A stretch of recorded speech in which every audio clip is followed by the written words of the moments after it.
नमस्कार, मैं डॉक्टर ज्योति जायसवाल आप सभी का ऑनलाइन मैथमेटिक्स क्लासेस में स्वागत करती हूँ। बच्चों, आज का हमारा टॉपिक है पूर्णांकों का घटाना, सब्ट्रैक्शन ऑफ इंटीजर्स। चलिए, अगर स्टार्ट करने से पहले आप मेरे चैनल को अगर अब तक सब्सक्राइब नहीं किए हैं तो प्लीज़ सब्सक्राइब कीजिए और बेल आइकन को प्रेस करना ना भूलिए। तो स्टार्ट करते हैं। तो यहाँ पे देखिए, चित्र में दो गोले बनाए गए हैं, लाल और काले। तो एक लाल गोले का मतलब होता है एक धन पूर्णांक और एक काले गोले का मतलब होता है एक ऋण पूर्णांक। ठीक है बच्चों, अगर हमें धन 4 लिखना होगा तो हम 4 लाल गोले प्रयोग में लाएंगे। ठीक है, इसी प्रकार अगर हमें ऋण 3 लिखना है तो हम 3 काले गोले का प्रयोग करेंगे। और शून्य के लिए हम क्या करेंगे, एक ऋण पूर्णांक और एक धन पूर्णांक को आपस में मिला देंगे। या तो हम इसे इस तरह मिलाएंगे या हम इसे ऊपर नीचे करके मिला देंगे। ठीक है बच्चों, ये शून्य है और हम जानते हैं शून्य को किसी संख्या से घटाएं या जोड़ें हमें वापस वही संख्या मिलती है। तो चलिए इनकी सहायता से हम घटाते हैं। तो देखिए, यहाँ पर टेबल है। इन टेबल पे हमने रंगीन गोलों की सहायता से पूर्णांकों को घटाना बताया है। ठीक है बच्चों, तो चलिए यहाँ देखिए, हमें धन 5 में से घटाना है धन 3 को। दोनों ही धनात्मक है, यानी हमें दोनों लाल रंग के गोलों का प्रयोग करना होगा। तो पहले हम 5 लाल रंग के गोले का प्रयोग धन 5 को प्रदर्शित करने के लिए करते हैं। इसी प्रकार 3 लाल गोले का प्रयोग हम धन 3 को दिखाने के लिए कर रहे हैं। ठीक है, क्योंकि हमें घटाना है तो यहाँ पर ऋण चिन्ह का प्रयोग किया हमने और आपस में कट कर दिया। तो हमारे पास कितना बचा, 2 लाल गोले। उत्तर हुआ धन 2। ठीक है बच्चों, इसी प्रकार अगर हम यहाँ देखें, ऋण 2 में हमें घटाना है ऋण 1 को, यानी दोनों ही ऋणात्मक पूर्णांक है जिसे हमें आपस में घटाना है। तो ऋण 2 के लिए हम 2 काले गोले का प्रयोग करेंगे और ऋण 1 के लिए हम 1 काले गोले का प्रयोग करेंगे। ठीक है, और चूँकि हमें घटाना है यहाँ पे तो एक काला गोला एक काले गोले से कैंसिल हो जाएगा। ठीक है, बचा कितना, एक काला गोला। एक काले गोले का मतलब होता है ऋण 1। इसी प्रकार अगर हमें ऋण 2 से ऋण 3 को घटाना है, ठीक है बच्चों, तो हम यहाँ पे 2 काले गोले का प्रयोग करेंगे। ठीक है, ये 2 काले गोले ऋण 2 को प्रदर्शित कर रहे हैं और ऋण 3 यानी 3 काले गोले हमें ऋण 3 को प्रदर्शित कर रहे हैं, पर हमें कट करना है 3 काले गोले को। इसके लिए हम क्या करेंगे, इसमें एक शून्य को जोड़ देंगे। ठीक है, यानी ऋण 2 में हमने प्लस कर दिया शून्य को, हमें क्या मिल जाएगा, ऋण 2। कोई फ़र्क नहीं पड़ेगा, शून्य की जगह हमने ये 2 काले गोले इसमें मिला दिए हैं। ठीक है बच्चों, अब हम इसे घटाएंगे, आपस में ऋण का चिन्ह लगा दिया। अब इन 3 काले गोले से ये 3 काले गोले कट जाएंगे, बचा क्या, एक लाल गोला। एक लाल गोले का मतलब होता है धन 1। ठीक है बच्चों, तो आप यहाँ पर देख सकते हैं कि हमने 2 ऋणात्मक पूर्णांकों को आपस में घटाया तो हमें उत्तर एक बार धन और एक बार ऋण में मिला। ठीक है, और इसी प्रकार अगर हम 2 धन पूर्णांकों को भी घटाएंगे तो उत्तर हमें कभी धन और कभी ऋण में मिल सकता है। ठीक है, तो चलिए एक और उदाहरण से समझते हैं हम। धन 3, ठीक है, तो हम यहाँ पे 3 लाल गोले को प्रदर्शित करते हैं धन 3 के लिए और ऋण 2 के लिए हम 2 काले गोले को से दिखाते हैं। ठीक है, अब हमें धन 3 में से ऋण 2 को घटाना है। इसके लिए हम क्या करें, इसमें शून्य को ऐड करेंगे। तो हमने यहाँ पे शून्य को ऐड किया तो हमें एक धन लाल गोला और एक काला गोला मिल गया। ठीक है, इन 2 काले गोले से ये 2 काले गोले आपस में कट जाएंगे। तो बचे कितने, हमारे पास बचे ये 5 लाल गोले, इसलिए उत्तर आया धन 5। इसे हम एक और प्रकार से समझ सकते हैं। अगर हम धन 3 में इसे घटाने के बजाय ऋण 2 को घटाने के बजाय ऋण 2 का योगात्मक प्रतिलोम जोड़ दें तो क्या होता है, देखिए जोड़ना है इसका योगात्मक प्रतिलोम यानी धन 2। हम जानते हैं 3 और 2 को जोड़ेंगे तो हमें धन 5 मिलेगा। ठीक है बच्चों, तो ये देखिए कि हम एक संख्या में जिस संख्या को घटाना है, ठीक है, अगर उससे घटाने के बजाय हम उसका योगात्मक प्रतिलोम जोड़ दें तो इसके उत्तर में कोई भी फर्क नहीं पड़ रहा है। ठीक है बच्चों, चलिए दूसरा उदाहरण समझते हैं कि ऋण का चिन्ह यहाँ गलत लग गया है बच्चों, ये यहाँ नहीं रहेंगे। ठीक है, ऋण 2 में से घटाना है धन 1 को। ऋण 2 के लिए हम 2 काले गोले बना लेते हैं, धन 1 के लिए हमने 1 लाल गोला बना लिया। ठीक है, क्योंकि लाल गोला घटाना है तो अब हम क्या करेंगे, ऋण 2 में एक शून्य को जोड़ देंगे तो हमें एक लाल और एक काला गोला मिल जाएगा।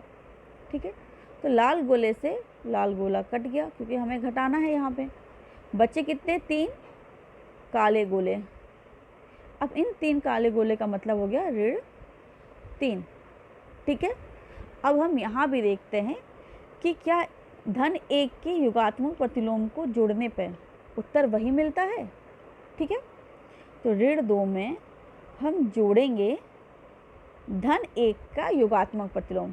तो योगात्मक प्रतिलोम मतलब एडिटिव इन्वर्स या इसका विपरीत पूर्णांक। तो धन 1 का क्या होगा, ऋण 1। अब यहाँ देखिए दोनों ही ऋण हैं तो यहाँ उत्तर ऋण में आएगा कितना, 2 और 1 3।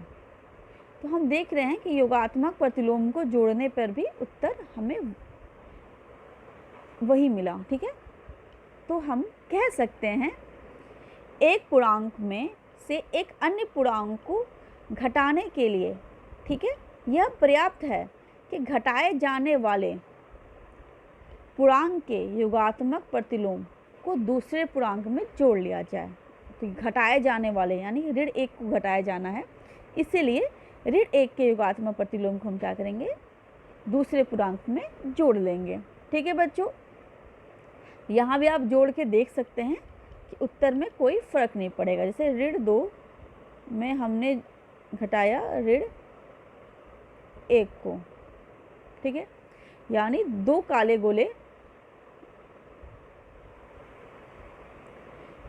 गोले मिलाएंगे हम और 1 काला गोला, 1 कट गया, कितने काले गोले बचे, 1 काला गोला। ठीक है, जैसे यहाँ पे अगर हम 2 काले गोले बनाते हैं और उनमें से 1 काला गोला घटा देते हैं तो 1 कट गया, कितना काला गोला बचा, ऋण 1। इसी प्रकार यहाँ पे देख लेते हैं ऋण 2 में जोड़ना है धन 1 को, क्योंकि ऋण 1 का योगात्मक प्रतिलोम धन 1 होता है। हम जानते हैं जोड़ने के नियम के हिसाब से कि बड़ी संख्या में से छोटी संख्या को घटा देते हैं यानी 1 बचेगा, और चिन्ह क्या होता है, बड़ी संख्या का लगाते हैं।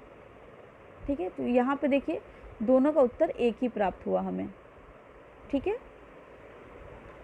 चलिए तो आगे बढ़ते हैं।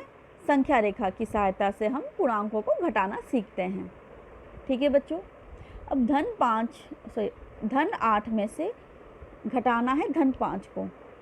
हमने अपने छोटे क्लास में सीखा है कि 8 में से 5 को घटाने के लिए हम बहुत आराम से घटा देते हैं कि हमने 5 जैसे कि 8 लाइन्स या फिर कहीं 8 लाइन खींचा हमने, 1 2 3 4 5 6 7 8, उसमें घटाना कितना है 5, तो 5 लाइन खींचिए 1 2 3 4 5 और घटा दीजिए, यानी जो लाइन कट करते जाइए, बच्चे कितनी लाइन, 3।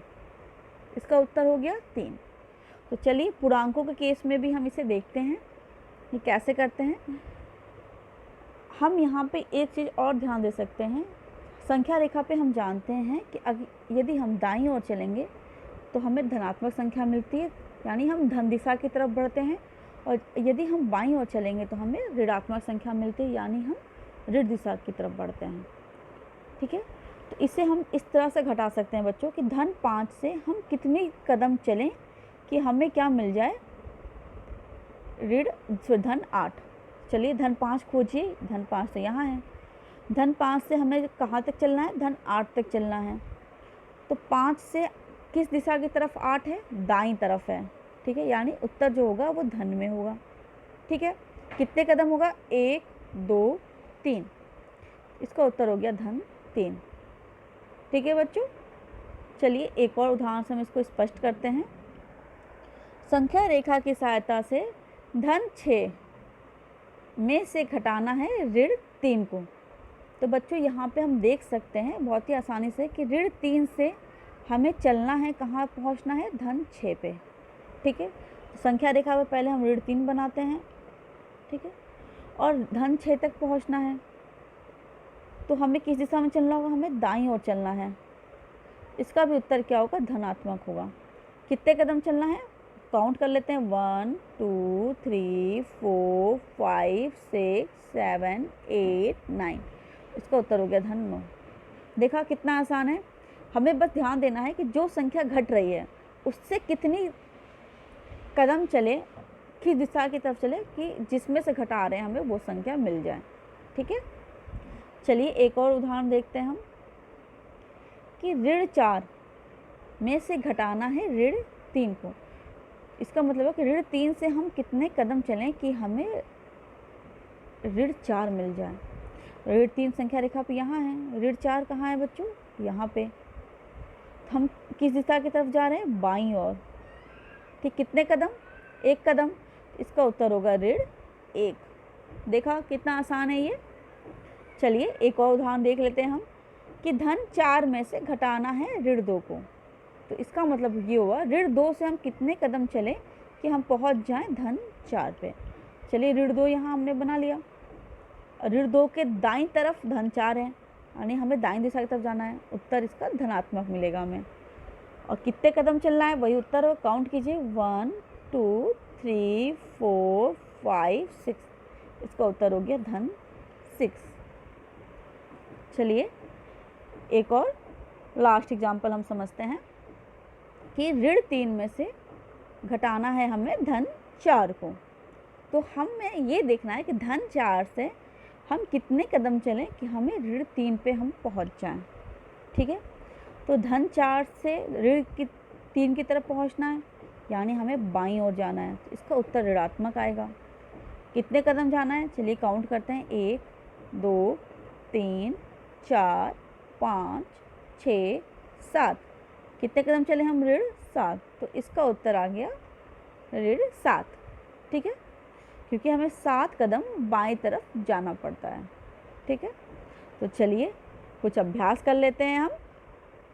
निम्नांकित पूर्णांकों के पूर्ववर्ती संख्या निकालनी है। ठीक है, तो चलिए 0 की पूर्ववर्ती संख्या क्या होगी, 0 में से हमें घटाना है 1 को। ठीक है, तो इसका मतलब क्या हो गया बच्चों कि 0 में से हम 1 को घटा रहे हैं तो हमें वही संख्या मिल जाएगी, ऋण 1। अब दूसरी संख्या हो गई ऋण 9 में से हमें घटाना है 1 को। 1 का मतलब धन 1 हो गया। ठीक है, तो अब हमें घटाना है तो हम इसका ये भी कर सकते हैं कि इसके योगात्मक प्रतिलोम को इसमें जोड़ दिया जाए। ठीक है, तो ये हो जाएगा ऋण 9 धन, और धन 1 का योगात्मक प्रतिलोम होगा ऋण 1। ठीक है, तो दोनों को जोड़ेंगे तो हमें उत्तर मिल जाएगा ऋण 10। देखा बच्चों कितना आसान है। तो ऋण 9 का जो पूर्ववर्ती संख्या होगी ऋण 9 की, वो होगी ऋण 10।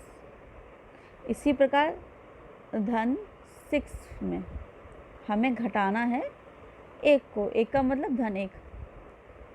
तो हम जानते हैं कि घटाने की बजाय हम इसका योगात्मक प्रतिलोम इसमें जोड़ दें। चलिए धन 6 में प्लस करना है धन 1 की योगात्मक प्रतिलोम यानी ऋण 1 को। तो ये हमें क्या मिल जाएगा, धन 5। ठीक है बच्चों, तो धन 6 का पूर्ववर्ती संख्या हो गया धन 5। ठीक है, चलिए प्रश्न 2 पे चलते हैं। ऋण 6 में से ऋण 2 को घटाइए। या तो हम इसे संख्या रेखा की सहायता से दिखा सकते हैं कि संख्या रेखा हम ऐसे बना सकते हैं, 0 -1 -2 -3 -4 -5 -6 कि ऋण 2 से हम कितने कदम चलें कि हम पहुंच जाएं 6 पे। तो देखिए ऋण 2 से हमें बाईं ओर जाना है, यानी उत्तर है उसका ऋणात्मक आएगा, बाईं ओर जाना है। कितने कदम? 1 2 3 4, इसका उत्तर हो गया ऋण 4। संख्या रेखा की सहायता से हम इस प्रकार दिखा सकते हैं, और अगर हमें बिना संख्या रेखा के दिखाना है तो हम कैसे दिखाएंगे उसे देख लीजिए। ऋण 6 यानी ऋण 6 में से घटाना है ऋण 2 को। हम ये भी जानते हैं कि हम घटाने की जगह इसके योगात्मक प्रतिलोम को जोड़ सकते हैं। तो ऋण 6 में हम क्या जोड़ देंगे? ऋण 2 का योगात्मक प्रतिलोम, तो क्या होगा? -2। ठीक है, तो हम क्या है, बड़ी संख्या में छोटी संख्या घटा देंगे, तो कितना आ गया? 4, और चिन्ह किसका लगेगा? ऋण 6 का, तो यहाँ पे चिन्ह आ गया ऋण। ठीक है बच्चों, दोनों प्रकार से उत्तर क्या मिला हमें? ऋण 4। प्रश्न 3 पे आते हैं। क्या दो धन पूर्णांक को आपस में घटाने पे सदैव धन पूर्णांक होता है या मिलता है? नहीं, इसका उत्तर होगा नहीं। ठीक है, ये डिपेंड करता है कौन सा पूर्णांक बड़ा है और कौन सा पूर्णांक छोटा है। ठीक है, तो आशा करती हूँ कि आपको सारे क्वेश्चन बहुत अच्छे से समझ में आ गए होंगे। फिर भी बच्चों, अगर आपको कोई भी डाउट हो तो प्लीज़ मुझे कमेंट करके ज़रूर बताइए। आज के लिए इतना ही, धन्यवाद।